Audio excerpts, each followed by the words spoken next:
तो हमने देखा कि बहुत सारी ऐसी चीज़ें हैं जो आपको सीखनी पड़ेगी अगर आप क्रिटिकली थिंक करना चाहते हैं। तो जैसे मान लीजिए लॉजिकल फैलेसी है।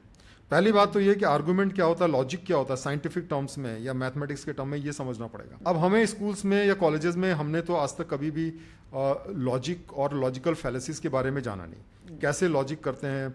लॉजिक के भी बहुत सारे ब्रांचेस हैं, डिडक्टिव लॉजिक है, इंडक्टिव लॉजिक है, और उसके बाद में फिर लॉजिकल फैलेसीज, क्योंकि लॉजिकल फैलेसीज वो होती हैं जो सुनने में सही लगती हैं, हमें लॉजिकल लगती हैं, लेकिन एक्चुअली वो लॉजिकल नहीं होती, वो गलत कंक्लूजन को ड्रॉ करती हैं, उनको लॉजिकल फैलेसी कहा जाता है। तो वो एक अपने में बहुत ही बड़ा एक ब्रांच है, बहुत सारी किताबें हैं उसको, जो अब अगर आप नहीं जानते हैं तो जितने भी आप देखेंगे, चाहे धर्म ग्रंथ हों, चाहे गुरुज हों, चाहे फिलोसोफर, सब एक लॉजिक देते हैं।